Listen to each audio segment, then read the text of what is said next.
We will bring you the hardware and show you all the turnovers. So hurry up and make sure you don't miss this one. Hugs all around. Sports Night is next. Hello, everyone, and welcome to Sports Night. I'm Joe Young. I'm Howie Shapiro. Our show's a little bit longer than last week. We won't be able to do it in 15, but so you'll have to settle over another 5 minutes with us. We'll try not to get too wordy, but plenty to talk about.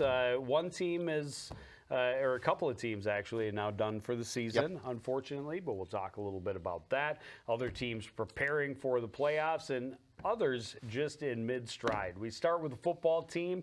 One game left. The Cardinals finish the regular season on the road this Thursday, and they're hoping they can end a 3-game skid before the playoffs start. Last week, the homecoming game for the Cardinals, hosting the Bengals from Blaine. Both teams came in at 2-4 and hungry for a win as they renew their longtime rivalry, meeting for the first time in 7 years. Fireworks on the first play of the game. Cardinals get it to Kaijon Cummings-Coleman, and he shows why he's the most highly ranked receiver in the state. Slips away from the first group of Bengals, cuts all the way across to the other side of the field, and he's off to the races. A 77-yard touchdown. Unfortunately, it's called back on a questionable call for an illegal block. Bengals' first possession started at the Cardinal 29, 4th and 6. Sam Shaughnessy connects with Blake Costi over the middle. Then Michael Douglas finishes the drive, diving in from the 1. Cardinals get it to Cummings-Coleman in other ways. Give it to him out of the backfield. A little pitch, picks up a big chunk, and then he finishes. Just watch the way that he drags guys in from the 3-yard line. There's like 5 white jerseys as he gets across the stripe. 7 all, though, and then this little tight end hookup made it 14-7. Cardinals airing it out at the end of the half, and I don't know how they don't see that contact, but there's no flag, and it's 14-7 Bengals at the break. Cardinals and Bengals did not turn the ball over despite all the rain in the first half. However, in the second, it was a different story. That ball was popping loose everywhere. The Bengals fumbled on their first 3 possessions. They actually had a couple drop balls in the first half, but they were fortunate enough to get on top of each of them. That one, Jacoby Peterson's able to get on before it gets out of bounds. Cummings-Coleman, his second rushing touchdown of the day. This time a little easier, just running around the corner, running away from everybody. Cardinals missed a 2-point conversion, so Bengals still up by 1. And then this happened. Prince Day behind the defense, a huge chunk down inside the 10. Michael Douglas able to spin away from first contact behind the line and get into the end zone to make it an 8-point Bengals lead. Cardinals tried but could not answer a couple of 4th down opportunities or chances. Jeremy Oddie doing absolutely everything he could on the last play. It turns out to be the last offensive play of the game. It's like 4th and 6. Straight armed that guy that's twice his size as hard as he could, but could not get away. And Bengals kneel on it a couple of times, go away with the 20-13 win. And it really Cardinals fall to 2-5. And Kai did not come on the field after Blaine's last touchdown. He was shaken up after the collision with Michael Douglas, and definitely hoping he is okay. Yeah, I mean, tough conditions first and foremost with the weather. It rained throughout, and you saw that in the second half with the amount of turnovers. Cardinals had their opportunities, and it's just unfortunate. Maddock got hurt, re-injured himself as well, and he was out on the first play, and so he was out a fair amount of that game. And so I thought Adi did a really nice job of coming in and spelling him, and I thought he led the team on some drives, and they did well. It's just unfortunate that you look at their season, and they really have they had an opportunity to be maybe 5-2. They could easily be 5-2. Yeah, right and now. it's unfortunate. Easily. It's unfortunate, but those are some positive things. But if you don't have Maddock and you don't have Kai next week, it'll be very difficult. And it's a beatable opponent at Farmington, and I don't want to harp too much on referees, but I looked at it and looked at it and looked at it and looked at it. The Blaine player is going downfield. You cannot, expect a blocker not. I mean, the call was a crackback block. Yeah. There's no way for that to happen if the defending player is attacking downfield. Well, when you told me you watched it again, I actually went and watched it again as well, and I didn't think that was a penalty at all. It looked I thought like it was a bad great call. positioning, a good strong block, and an incredible play that would have put Kaijon Cummings-Coleman over 2,000 receiving yards for his career on the first play of the game. Especially since we just talked about it right before. He needed 76 yards. That was 77. Yeah, and yeah, it's unfortunate. And then you talked about that call in the end zone that was that non-call in the end zone. That had to have been called as well, and I don't understand that. That should have been pass interference, ball at the 1. Yeah. Anyhow, they will go to Farmington on Thursday. Farmington is a beatable opponent, but as you mentioned, key injuries have been a big deal for this team the last 2 weeks. They hope that Maddock and Kaijon are able to return. Seeing at least one of them would be a huge benefit, but to lose both is huge. Huge. I thought the defense really played well all week last week. Oh, I did as well. Absolutely. Bengals. We don't talk about it enough. And except for the time they committed 3 straight penalties, including 2 personal fouls that allowed the Bengals an opportunity that the defense then actually held for a turnover on downs after. Yeah, I mean, and there was a battle in the trenches all night. You look at Jacoby Peterson. What a great game he had. He made a mark on that defense too. But it's a tough one to lose. We should probably move on. Yeah, they had 4 sacks and 3 takeaways. Yes. So kudos to the defense. Tennis team started individual sections earlier today. The 2 singles players for the Cardinals were Gabby Newton and Michelle Lee. Newton was eliminated in the first round by the 8th-ranked player or 8th-seeded player from Maple Grove. Michelle Lee able to win her first match against the Anoka player 6-1, 6-1, but then ran into the number 2 seed from Armstrong 0-6, 0-6. Beck and Hayden and Ruddy and Saminsky both losing to their opponents in the first round 3-6, 0-6, and 0-6, 3-6, respectively. Both of their opponents then lost in the next round. The girl who beat Michelle Lee is in the quarterfinals, which had not been determined by the time we finished. But a tough season, but a young team. Very young. And they will have a lot coming back, and so a lot to be excited about for the future of the tennis program. Well, yeah, I mean, they get to play so many matches. And as we talk about all the time, it's an opportunity for them to continue to grow their game because they can continue to play during the off season. Yes. Volleyball team, we misspoke last week because on the Volleyball Hub, last Monday's game against Chisago Lakes was the final game of the regular season, but it was not the case, as we alluded to a little bit, that it might not be. But we'll get to that in a moment. The Cardinals fall in 4 to the Wildcats.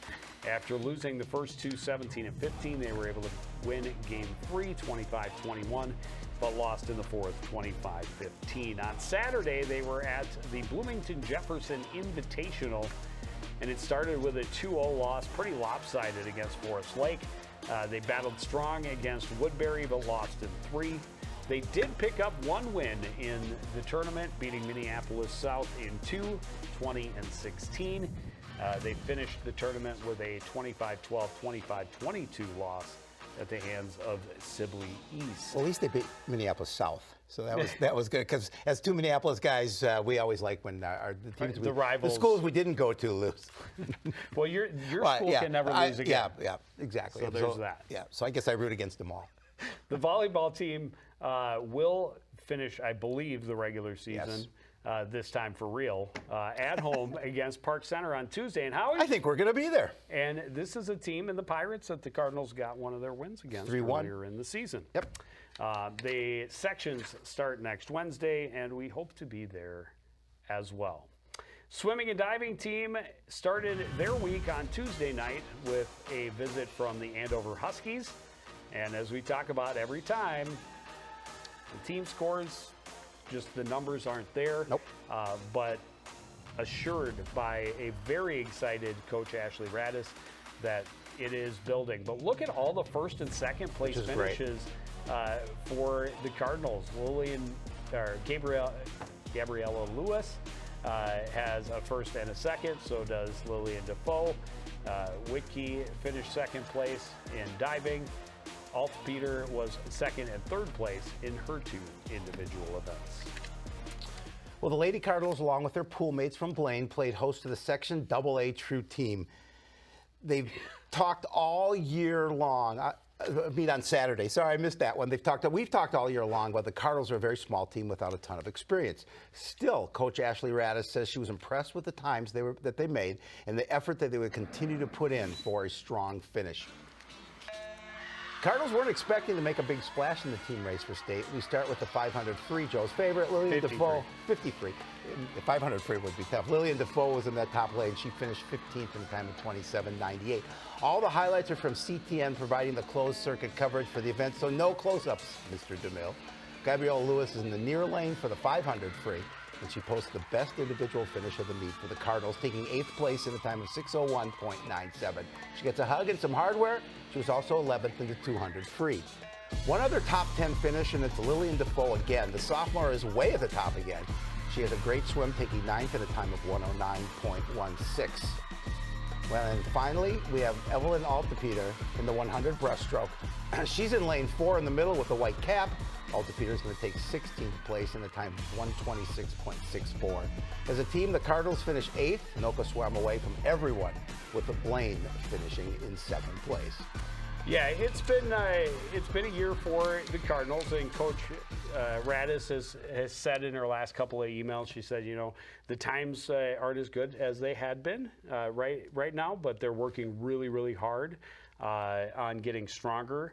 And she is confident that when they taper, because they have the Northwest Suburban Conference tournament meet, which is on Tuesday at Osseo. Park Center will also be there to decide the last 3 places in the conference.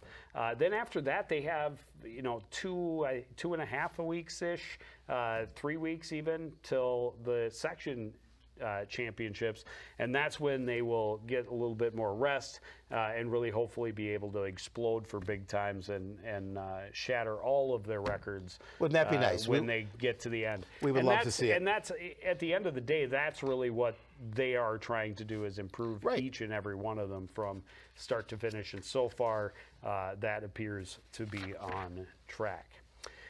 Speaking of track, they don't run on a track. They run on a golf course. Cross-country teams didn't finish as well as they had hoped at last week's conference meet, but there were a lot of positives they could take away from it. 20 of the 33 runners that participated had season or personal bests, and top to bottom, Coach Denny Green says it's one of their best races of the year. Top runner on each squad earned all conference honors for the Cardinals as well. We start with the boys' race. Absolutely perfect weather for the race at Elk River Country Club. 14 teams, 130 athletes at the starting line, and that field includes some of the best in the state of Minnesota. Lachlan Demmer has led the Cardinals all season, and he has an outstanding performance at the conference championships, 17th place in 17.2. Kel Norquist next, taking 45th place. Owen James just 4 seconds back in 50th place overall. Nehemiah Koo is the 4th Cardinal finisher. He's done an 18:38.3. That's 69th place. Josh Hyatt completes the scoring with an 84th place finish in 18:55.3. Cardinals are 11th as a team. Girls team entered the race knowing it would be the toughest and most important race of the year so far. But they were also determined to have the best race they could, and they let the cards fall where they may. Ba-dum-bum. Ruby Demmer keeping herself with the leaders all race long, and just check out the way she's able to push hard to the finish, almost moving up another spot, but a great 12th place overall finish in 2018.7. Lily McKenzie also able to find an extra gear at the end. She finished 48th. Then it's a sea of red. Emily Borns, Hannah Burnt, and Emmy Fuller are 74th, 76th, and 78th, respectively. The Lady Cardinals also finish in 11th place as a team. Yeah, beautiful weather, too, for that event. Yeah, and now they have, similar to the diving team, they have a little bit of time off before the big section meet. They will have a couple of events on the 18th. What's that, Wednesday? They are at Greenhaven Golf Course for the ABC 3K and then the JK 5K over at Anoka on Thursday. And that is the same place where that 7-6-8 or 7-3-8 tournament or championships will be held next Thursday. Well, the boys soccer team went into last week's section quarterfinal as the 6th seed, and they had a lot of reason to be hopeful.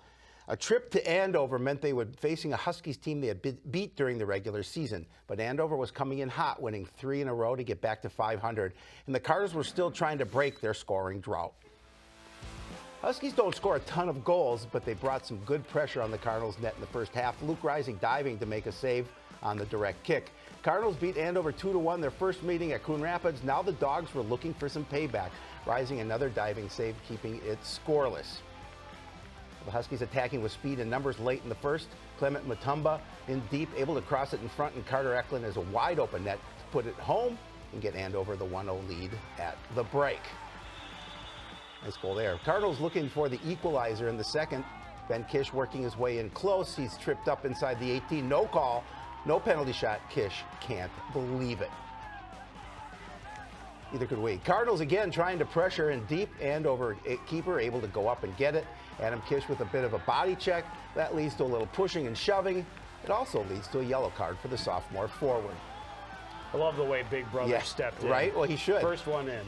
Unfortunately, that's about as close as they would get. Cardinals' season ends with a 1-0 loss. A tough one, too, for them. They played well. They just could not get on this. Yeah, and that's... The scoring drought continued, obviously. Well, and that is the hardest part of the way it finishes for this team. I think that's 6 in a row and 7 of their last 8 that were scoreless. They had 1 goal over that stretch of 7 or 8 games, and that's a lot to kind of chew at you over the years, over the offseason. And they're going to lose some big pieces. Luke Rising, especially, we've talked about him all season long. Kept him in just about every game. He is a huge loss, has been their starting keeper for 3 years, and has been a key part to keeping games close all year, as you just mentioned. Ben Kish on the back end, also a huge loss. There's a handful of other seniors as well. We'll get to that during the review show. Yes, we will. Well, the girls soccer team was also at Andover on Wednesday as the 6th seed visiting the 3, but their history with the opponent not quite as promising. Huskies handed the Cardinals their worst loss of the season back on September 7th. While the Cardinals have shown great progress, especially in scoring since that meeting, they would definitely have their work cut out for them. Huskies waste no time taking control of this one. In just the 3rd minute of play, attacking with numbers, Brenna Hudson crosses to the front. Stella Bone comes out to play it, and it takes a bad bounce for the Cardinals, go straight into the net. That was the spark that ignited the Andover offense. Alicia Hoffman fires this one off the crossbar. Skylar Jorgensen right there to redirect it into the net. 2-0 Huskies less than 6 minutes in. Andover attacking again. Jorgensen trying to cross from the left. It's broken up, but Audrey Swenson sticks with it, able to settle the score to the far side. It was just an onslaught of offense in the first half. Deep cross is slowed, but teed up for Mackenzie Euchre. She buries it. That makes it 4-0. It was 7-0 before the half. Cardinals didn't have 7 good chances in this game. This long direct kick was one of the few shots they were able to get on goal. It ended with an 11-0 Huskies win, an emotional end for the Cardinals' 5 seniors. They finished the season 4-12-1. Well, Andover definitely had their number this year. Beat them 12-0 the first time, 11-0 the second time. It's very difficult when you're playing a team like this. They score at will, and unfortunately the Cardinals have difficult scoring at times. I mean, they did through the last stretch of the season score 13 goals, but unfortunately over two games. But unfortunately, they had 25 goals this season. Yeah. That's I think for them. That's very good. Yes. I think that's a 200% increase over last year. Absolutely. They scored in far more games. They were shut out far fewer times. Far less than they were a year ago. And they will lose again some big pieces in their 5 seniors. But there's also a lot of youth on that program. in that program and on that roster. And I think they took a great step in Coach Ben Benson's first year. I thought, absolutely. And big impact on the program from Coach Benson. I'm not going to say they're going to be contending for a conference title next year, or maybe not even the year after, but progress is progress. Absolutely. And we will progressively try to show you the most recent Cardinal events right here on CTN.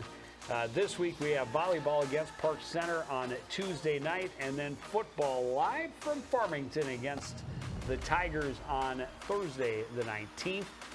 Then it's playoff time. We'll be there for volleyball playoffs next Wednesday, and hopefully football playoffs on Friday. But that is going to do it for this edition of Sports Night. I want to thank everybody out there for joining us and continuing to support everything we do here at CTN. For the entire crew, including Mr. Paris Foster behind the camera and Howie Shapiro to my right, I'm Joe Young saying good night.